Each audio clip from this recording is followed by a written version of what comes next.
Alright, everyone. In a previous lesson, we covered 1 point, and 1 point perspective kind of look like this, where we have boxes with one flat side facing us directly. You can start seeing that I've drawn several boxes, some of which cross a horizon line, in which case we see the front side for sure, and in these cases we see a side. There's a front, there's a side, there's a front, there's a side. In other cases, we did other buildings or boxes where we see 3 sides, because we see the front, which is a flat side facing us. We also have to see one side plus the top, because it's below the horizon line, we get to see the top of it. And then in this instance of a box that's above the horizon line, we see the front side of the box, the side, and we see a little bit of the bottom. So we're going to take this a little bit further with the idea that we're going to evolve into a city at some point. And what today's going to be about is going to be about starting roads, so we have a place to put buildings in, boxes, and that will become buildings. So, as I always start off with a perspective drawing, and in 1 point perspective, it's no different. I'm going to start off with a horizon line across the page. Everything above that horizon line is sky. Everything below that is the earth. And I'm going to put my vanishing point on here. I'm going to keep it in the middle, so I'm kind of consistent with the previous lessons. When we're talking about roads, the 2 things that can happen with roads is either they come out of V1 or they'll go perfectly side to side. Now I'll demonstrate. To show the first version of a road. First version is where things line up with V1. So I'm going to just draw a line out of V1. I could have drawn it in any number of directions, but I drew it off to the side, as long as it connects with V1. But to draw a road, I need at least 2 lines, because those determine the width of the road. When I draw the second line, once again, I'll start out of V1, and how much space between those 2 lines is up to me. I can have a road this wide, or even this wide, but I'm going to advise for this drawing that we keep the roads fairly thin. I'll explain why in a minute. But I'm going to draw another line out of V1, and now this becomes my road, where it looks wider as it's closer to us, and as it gets farther away into the distance towards the horizon line, it gets skinnier and skinnier and skinnier. The reason why I want thin roads for this drawing is because if I made them fairly wide, my buildings will have to get bigger, and I won't have as much room to put as many buildings. So now that I know the process to build a road, I'm going to put another one in here. Again, as long as I'm coming out of V1, I can go in pretty much any direction. And then I'm going to make another line coming out of V1 and approximate the same width of road over there. I'll do something like that. So now I have 2 roads. Looks like it's in the middle of a desert. There's a big desert, 2 roads going off into the distance. That's one version of a road where they go towards V1. The second version of roads in 1 point perspective is when the roads go side to side. So for example, if I were driving along this road, there might be a point along this road where I might want to stop somewhere, and I want to make a right turn. So I'll show myself where I want that turn to be, and then I'll put another dot somewhere along. Where that dot is will tell me the width of that road, or the space between the 2 lines. So for example, I might put one here, and I might put another one here. Instead of going to V1, because if I did that, they would line up with V1, I'm going to make them go side to side. And I'm going to draw this way. And I'm going to draw over to the next road. And I'll do that again for the second dot. And you can see how it looks like I can drive down this road, and I can either continue on straight or make a right turn to get to the next road. I can make the illusion a little bit clearer by erasing some of the lines here we no longer need. Those orthogonal lines, by the way. And now you can see 3 roads. A T intersection here and a T intersection here. I can also make the roads, if I'm going side to side, cut through. So for example, I might come along this road, I might decide to stop here and put another dot here for the width of the road. And this time, instead of stopping at the next road, what I'm going to do is I'm going to make it cut across the whole page. Maybe I'll put another one here. And if I get rid of the lines I no longer need, you'll see that I'm putting more intersections here. And as I get more erased, you should be able to see it, where I could drive my road out from V1 continue past this three-way intersection, and now get to what ends up being another intersection. I can't see all of it, but it would be a four-way intersection. Make a turn, come to a four-way intersection where I can make a right, a left, or continue straight, and you should start seeing it. So the roads will either line up with V1 or they'll go side to side. I'm going to throw one more road in here. This time, I'm going to go down this road. Maybe I put a dot for where I want my next road to be, and give myself another dot to show me the space between sides of the road. And in this case, I will draw them side to side. And you might see the start of yet another road. So I can certainly put more roads in, but having some roads in here will help it look more like a city. So roads are in the middle of this desert, but we have no buildings in here. So I'm going to start inserting some of the previous lesson in here, which is giving me some boxes. I'm going to put the first box over here. I'll keep it kind of simple. And when I put this in here, I'm going to make mine cross the horizon line. And this is good because it gives me a chance to practice previous skill sets, which is now constructing a box from a rectangle. I'll get rid of the little horizon line in there. And of these four corners, if I were to label them A, B, C, and D, if I try to figure out which corners go to V1, you can see A can't go to V1 because it crosses through my original shape. However, B can go to V1. So I'm going to connect B towards V1. I don't have to press all that dark. Nothing blocking the path from C to V1, so I'm going to draw that path in. And if I try to go from D to V1, I will cross through my original shape, so that won't work. There's the start of my first box here, and then I'll decide where to put a cutoff. Maybe I want my cutoff somewhere here. And if the front of the building goes up and down, or vertically, the back of my building also goes up and down and vertically. I'll just draw that in freehanded, but truly I would use a straight edge. And hopefully I should be able to see some of the orthogonal lines that I get rid of, as well as a horizon line that goes through my box, so it looks opaque. So while not quite a building, because it's missing certain features like windows and doors, you can see where I'm placing that building. And I get to see two sides, the front side and the side. In other cases, I can put buildings other places. And the thing about building placement, sometimes students feel like, I don't have enough room here, Mr. Latour, what do I do? The key to this is if I can get the bottom of my shape, if you see my overall shape of my building, the bottom part, as long as the bottom part can fit inside that city block, I can do it. So for an example, I'm going to put one here. And watch what I'm going to do. I'm going to draw the bottom of the building, or that box, right there. I'm not going to make it a particularly tall building. I might make it kind of short. I'm just drawing it without the ruler for the most part so you can see it, but let me demonstrate good habits. So I know it looks a little odd, but the bottom of this shape fits in that city block, and that's what matters. Of these four corners of this building, and I'm not going to label them, I'm just going to point to them.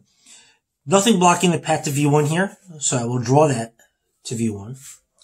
Nothing blocking the path from here to V1, so I'll draw the next corner over.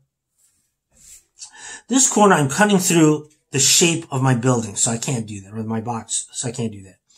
But this next point, I can go to V1, and I'm not cutting through the original side of my building. I might be going over the road, but I'm not going to be crossing over the front of my building. Like so. And you get that long stick of butter feel. The next part of this is drawing the rest of the cutoffs here. So if I put the cutoff over here, my road will cut through it. So I'm going to stop it short, and I'm going to go up. Because my front of the box goes up, the back of the box will go upward too. If the front of my box goes sideways or horizontally, the back of my box goes horizontally too. And you should start seeing the box. And things will get a little clearer if I erase the lines I don't need. I'll erase the road that goes through my box. Plus I'll erase the extra orthogonal lines here as well. And it should look like there's a box on this city block right here. And I can continue on. I might put something over here. It might look too small to put something, but watch what I'm going to do. As long as the bottom of my box can fit in that city block, I'm good. So now what I'm going to do is draw the rest of the box, the rest of that shape in. So I'm going to start off with a taller rectangle. So again, the bottom of this rectangle can fit in that city block. And now I'm going to connect the correct corners to V1. This corner goes to V1. And again, as long as my ruler's lined up, I don't have to draw all the way. If I draw this corner to V1, you'll notice that I end up drawing through the front of my box, so I'm not going to do it. If I look at this corner, again, the same thing. If I line up with V1, I will draw through my original shape, my rectangle, so I'm not going to use that one. However, with this one, if I draw the line over, while it might cross over other things, it does not go through my original shape. So I'm going to use that to go to V1. Again, I'll draw partway. The next step in the process is to draw the cutoff, because I have the front of the building, but this side is indefinite. So I'm going to draw it so it's somewhere in here. I can't draw past the road. I'll stop, say, here. And because the front of my box goes up and down, the back of my box will also go up and down or vertically. I'm hoping that you can still see the rectangle here. And therefore, I'll get rid of some of the lines that are not directly a part of my box. So I'll get rid of the horizon line that goes through it, as well as the road that goes through it, as well as some of the excess orthogonal lines. And you might have a better idea of what's happening there. While we're on the topic, in the previous drawing, I'll show it here, there were some hints at overlapping, where one building is either stacked on top of the previous one, or it appears farther away behind it, or sometimes they're lateral from each other, they're next to each other, but there's some evidence that this building is blocking the view of this building. So I'm going to carry some of that over here. I might start a box over here on this city block. I'll go up and to the side. I'm drawing it free-handed because I don't want to block your view. I can only see two corners because the other corners are hidden behind this building because of overlapping. So I will draw towards V1 the corners I can see. Again, I'm lined up with V1 and draw part of the way. I'll line up with V1 and draw part of the way. And seeing how this is indefinite, I will have to give a definite end to it. I'll pick right there. And if you look closely, you should be able to see a box here that's partially hidden behind this previous box. And if I get rid of the horizon line through this current box, as well as the extra orthogonal lines, you should be able to see a box that's partially obstructed in view by the box in front of it. There's other ways you can add boxes in here. If you show some overlapping here, watch what I do on this side.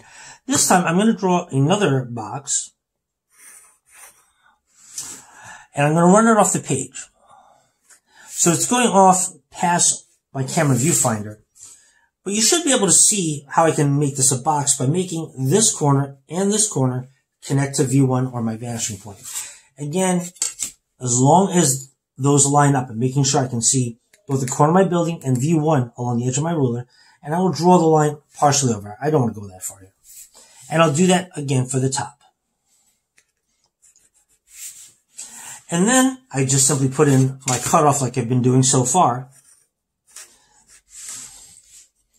And you should see another box coming in. I'll erase the horizon line that goes through it, like so. So some of what's happening is we're getting these streets in. We're learning about box placement because those boxes will become buildings. We're seeing hints of overlapping already. We're seeing it here where one building covers that. Plus it also covers some of the road. We're also seeing how this smaller box is covering the previous road. But we also get to see which buildings are closer and which buildings are farther away. I'm going to put another building in, and this is going to be a little different. It's same but different. I'll explain. I'm going to put this here. I want you to see it first. I'm putting in this rectangle. Oops, let me just re-square that up. And it's going to run off the bottom of the page. What do? The process is the same. I'm taking these two corners and I'm going to make them go to V1. And I'm not going to go all that far, but watch how I handle this. This corner is going to go to V1. Unless I'll even go in the street a little bit. I don't have to do that, but I'm going to do this for demonstration purposes. This corner goes to V1, and I'm going to go into that road some. And I'll now need a cutoff. It's as if we're looking at a giant box that runs off the page, and I'm only seeing the top of it. So if I were to use this building as an example, I'm drawing the top of it, but now it's lower here. And I'll put the cutoff in, which goes horizontally, side to side there. And if I erase the line I don't need, I'm hoping you can see that this is a box up super close, so it's very big, and I can see the top of it because it's below the horizon line. So, I might show like a water tower here, or maybe there's people having a party on top of the rooftop. It's all good. There's also abbreviations we can work on based off of perspective. Now, watch what I'm going to do here. I'm going to use this building here. I'm simply just going to draw 3 lines and 3 lines only. Each of those lines will start somewhere on top of this building. Okay? So I'm starting on the top of this building. I'm going to draw 1 line straight up vertically. I'm going to draw another one, again, somewhere arbitrarily up here, like so. And I'll put a 3rd one in here. I just drew another box, and hopefully you can see it. It's like a skyscraper that the building is so tall that we don't get to see the top of it like we do on these other buildings. It runs off the top of the page. And I didn't have to connect anything to view 1. I just ran them off the page. So again, that's another form of overlapping here. But you can see that we're just showing the 3 lines. You can see a side of the building and a second side of the building. And again, if I'm drawing large cities, I might do the same over here. I'm going to draw another 3 lines. 1, 2. How far apart you put them is up to you, but I'm making them all on top of the previous box. And now look, I have some very tall buildings. So right now, I have 1, 2, 3, 4, 5, 6, 7, 8 buildings. Truthfully, this works with other shapes as well. And I'm going to give you an example right now. I'm going to draw another odd-shaped building here, but this time I'm going to use a triangle. Now, with a triangle, there's a few different things we could do with it. We can draw pyramids, or we can draw A-frames. I'm going to draw an A-frame. The rules still apply. I still have my shape. I'm going to connect the correct corners to V1. This one will go to V1, nothing blocking the path. This one will not go to V1 because the original shape does block the path. But this one will go to V1 again because no other reason, nothing else blocks the path. And I'll put these in. And then here's the trick. I have to put a cutoff on here. The cutoff doesn't go vertically and it doesn't go horizontally. It does whatever the front of the box does. In this case, it's going at a diagonal. So I'm going to draw in roughly the same angle diagonal, like so. And if I get rid of some of the extra lines I don't need, like those extra orthogonal lines and the horizontal line through it, you can see I have something a little bit different there. I can even use that as a rooftop for a building if I wanted to. I'm going to throw in one more. At this time, I'm going to pick something a little bit different here, if I have room for it. I'm going to draw an L shape down here, down in the corner. So just bear with me as I put this in. So not everything is exactly a rectangular prism. This will be a bit of one. You see it's kind of L-shaped. And I will connect certain corners to V1. Yes to this corner. Yes to this corner. Yes to this corner. Yes to this one.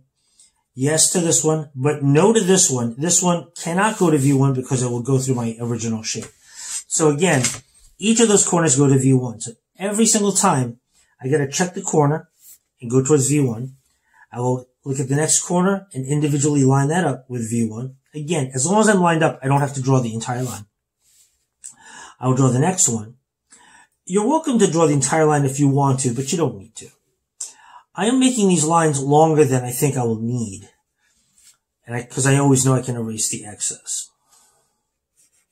Alright, hardly looks like a box right now. However, just like the other boxes, after which we line the orthogonal lines up at V1, we would put a cutoff in. I'm going to do the same thing here. These are all my orthogonal lines, my lines that line up with V1, but now I have to put the cutoffs in. So I'm going to decide I want my box to be cut off here, and if the front goes up and down, the back will go up and down. I prefer for you to use a straight edge, but I'm doing this freehanded so I don't obstruct your view. The front of the building goes side to side, so the back of the building goes side to side or horizontally. The next section of the front goes up and down, therefore the back goes up and down. This next section goes side to side, so from the cutoff, the next cutoff will go side to side. And you can see something that looks kind of like steps, but it looks like it has that illusion of 3D, of being three-dimensional. And I've set up essentially 10 boxes, 1, 2, 3, 4. 5, 6, 7, 8, 9, 10. And that's what you're going to need on your final project when I give you that. So I'll need at least 10 buildings. And we'll make these look more like buildings with windows, doors, signs, and whatnot. Okay? So that should be enough for tonight's tutorial, and I'll see you for the next lesson.